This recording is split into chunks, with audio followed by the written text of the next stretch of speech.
Sweet. 357 Magnum, Model 19 Smith & Wesson. What a jewel.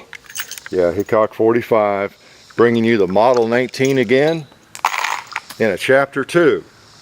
You know, we did chapter 1 a while back, and we don't like to wait too long. We like to get right on our chapter 2 videos, not let too much time pass. So I think we did the chapter 1, the first video, in September of 2009. Why did we wait so long, huh? Take a look at this baby. Why did we wait so long? This is a beautiful revolver. And you know, I have to admit, I'm very negligent. I still might not have this baby out if it weren't for some viewers. Every now and then I'll get a private message, actually, and then I've noticed a few on the first video. So we need a chapter 2. We need a chapter 2 of that Model 19.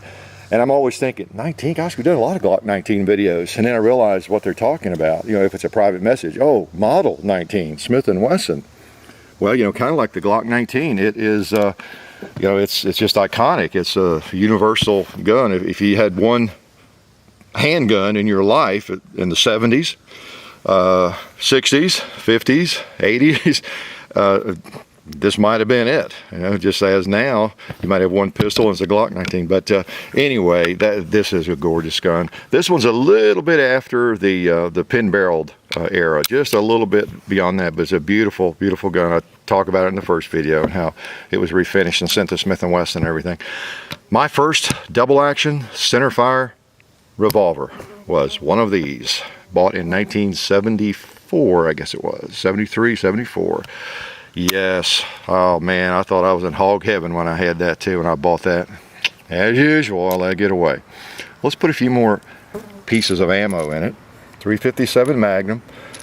357 Magnum came along in about 1935. I remember it well. And it was a big end frame.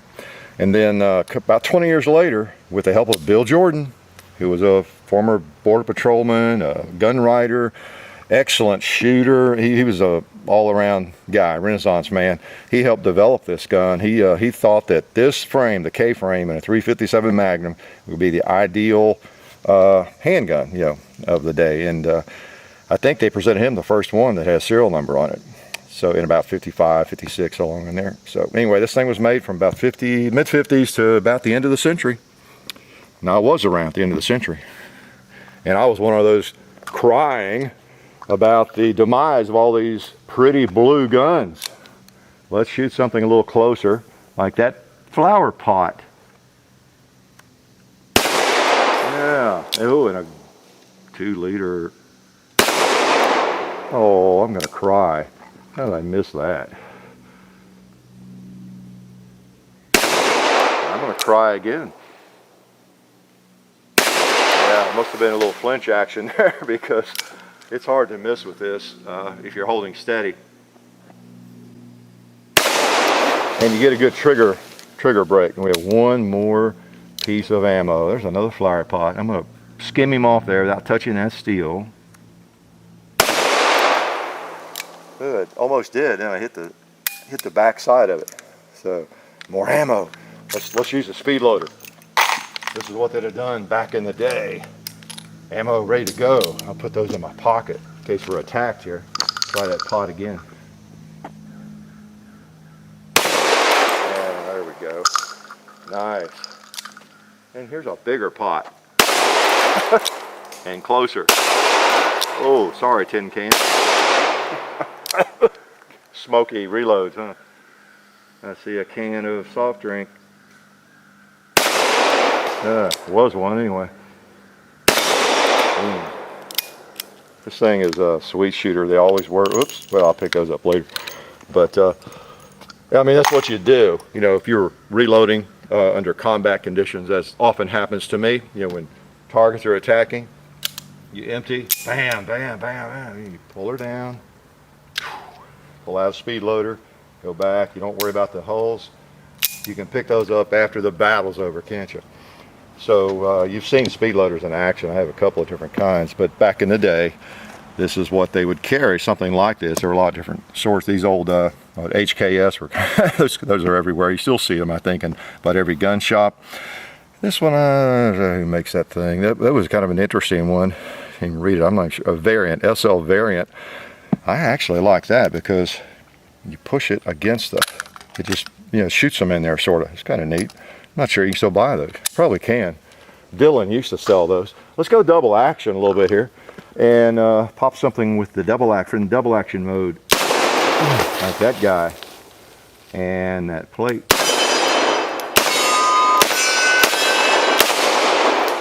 Because that's what you'd be doing in combat. That's what I always do in combat. I have to be careful with my muzzle. Now, once you open the cylinder, you end up, in order to jack those out of there, you're kind of moving it around, and where you normally wouldn't have the muzzle like even pointing up that close to your face and everything. Once your cylinder is opened up with empties, and it's just a little bit different proposition there. So let's put some more in it. Now these are kind of unusual pieces of ammo. They're 165 grain lead bullets I've talked about before. If you're kind of new to the channel, you just had the delight recently of discovering us. These were some old 38 Super bullets I used to compete with, actually, and they're 357, and 356, whatever in diameter, and they work. I have discovered they're fine. So I had several thousand of them, so I'm using them up. And something, I have the speed loaders out here, but when I'm shooting a revolver, especially at the shooting table, even if I'm walking around the place here, I just put a bunch of cartridges in my pocket. And when I'm out here, one of the cool things about a revolver, actually, to me, is the way they load. It's kind of going back a little old school, and doesn't bother me a bit. I'm not interested in how fast I can reload it. It's just not an issue. It's just fun to shoot the things. Kind of like having an extreme example of that be having your flintlock out or something, or a muzzle loader, and just working like crazy to see how many shots you can get off in an hour while you're out here trying to have fun. Maybe it's an experiment, but I just enjoy the system, the way it loads and all that. Well, let's go back over there before I lose my steady hold, which I might not have today. Let's try a little piggy.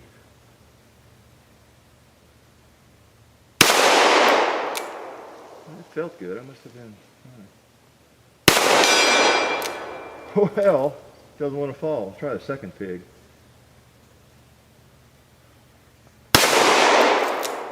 Well, there's some smoky reloads, aren't there?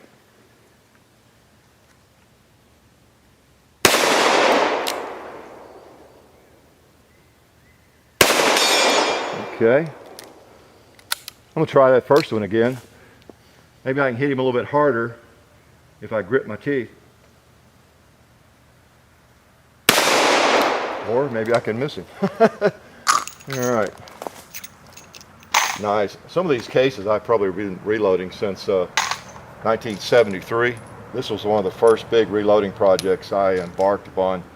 When I bought my first Model 19, or my only Model 19 at the time, that's when I really got into reloading. And I was cranking out 357 rounds and going out and shooting them and loading more and going out and shooting them.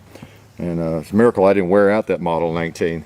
It was a 6-incher and really a sweet shooter.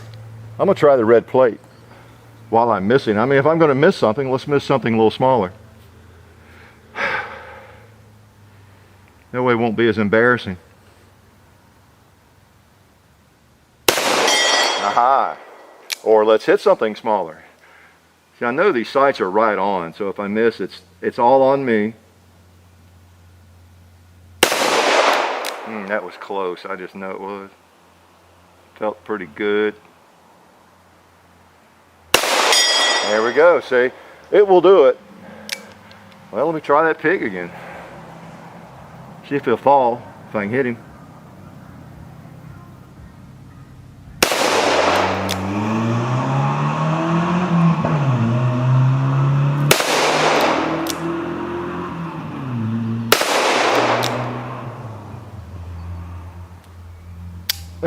Oh, there's the problem. I was flinching a little bit, right? Okay. Well, you might see me in action running over there and kicking the pig with my foot. Would you like to see that? I might do that. It's a hot day. That's probably why I'm missing. No, it is definitely me, because this thing, it shoots great. I pulled it out. You know, I haven't had it out of the safe for a good while. And we were getting ready and had set up. I said, well, let me take a couple of shots, as I usually do, just to make sure I remember where to hold. And I hit the first 3 targets that I shot at, so it's on. So if I miss, it's me. I know what I need. I just need a better challenge. So let's go for the chicken.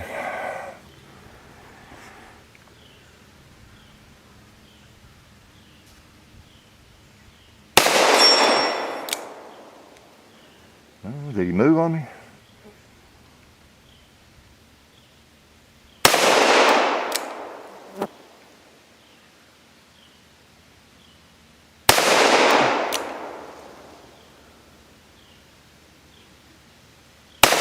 There we go.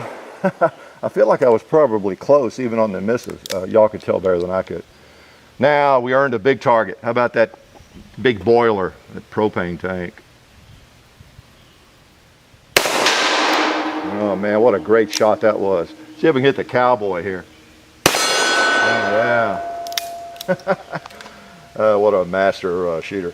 Yeah, well, you know, it's not all about marksmanship. You know, sometimes I hit, sometimes I don't. And that's what shooting is about. And hopefully you keep an attitude like that when you go out to the range, and you just enjoy shooting, because that's really what it is about. Not trying to rationalize my missing. It really doesn't bother me that much if I miss. I'd rather hit when we're on camera most of the time, of course, but you know, it just is what it is when you go out to shoot. Sometimes you find yourself a little bit more flinched than other times, or you know, whatever. But as long as you're enjoying it, that's the main thing. Have some big targets. If you're shooting things that are too far away, like I do sometimes, or you're shooting something too small and you're just not hitting, you're just throwing lead, you know, back up and shoot something bigger, closer. It's like shooting a basketball. If you're having trouble hitting the thing, what do? Get in closer, go in for a layup and work your way back out. Just you know, don't get frustrated. You just noticed I put in some Magnum PMC ammo there. I think this is going to be hotter. Let's try this 2 liter right here close with some of it. It's louder, I'll say that. Let's pop the cowboy with one of these. Yeah. Oh, I know what. Let's try. Now the point of impact's going to be a little different, but if one of these hits that pig, he's going down. He is going down. Oh, what'd I tell you? Okay. I might even try a ram.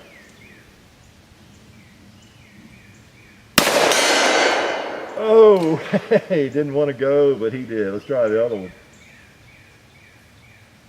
All right. Some punch behind those. The third ram usually won't fall. We'll try him though. Okay. And so again, one of the nice things about 357, the versatility. You can put some pretty warm loads in, and or some very moderate ones. Now, a lot of people will tell you you don't want to shoot really hot magnums in the K-frames, and you don't want a steady diet of them. But I've shot them from time to time in all of my K-frames, and they don't exactly wear it out or blow it up or break the force, crack the forcing cone. Just firing a few of them, I'm trying to say. But if you're going to fire nothing but really hot 357 magnums, you might want an L frame or an N frame, you know, a bit bigger. But boy, these just fit your hand like a glove. Let's go back to these. I like these. Okay. Nice. What do we got here? Oh, let's try the tree here.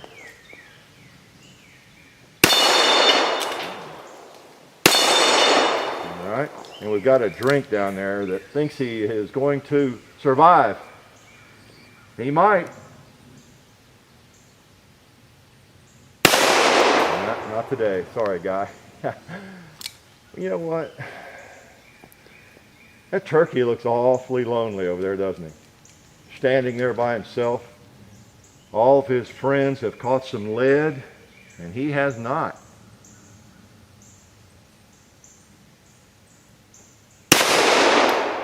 And he might not.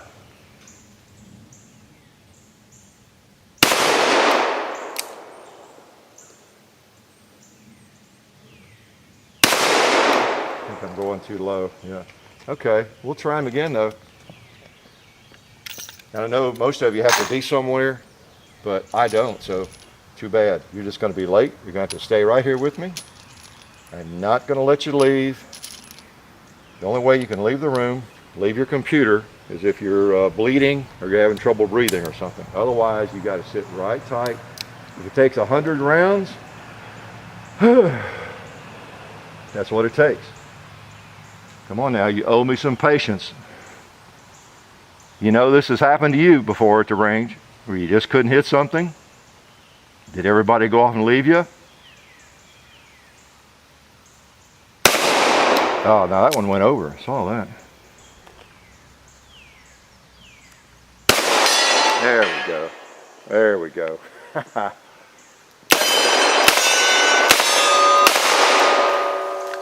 Pretty nice, pretty nice. You know, they only hold 6 rounds, but doesn't matter, doesn't matter. I've bragged on revolvers quite a bit. I know it's something I preach a little bit about, and many of you understand it, and more of you are coming to understand it, young and old alike, because you do appreciate the fine old revolver, whether it's a 6-shot, a 7, or an 8. You can get them in all configurations these days, and metals and everything. But you still have to admit, a good old blued revolver from the 70s or 80s or 50s or 60s, there's just something really cool about it. This Model 19, it is definitely, it's a classic. You could almost say it's iconic. It was, this particular one right here is carried in a lot of state troopers holsters, carried by a lot of people, shot by a lot of people, and just a fine, all-around good gun. The caliber is a great all-around caliber, 357 Magnum. You can load them hot, load them fairly light, shoot 38s in them, 38 special, and you know, just hard to beat. So anyway, the Model 19, and I do apologize for being a little long on getting out this baby for a chapter 2, because it's one of my favorite guns to shoot. What is wrong with me? Life is good.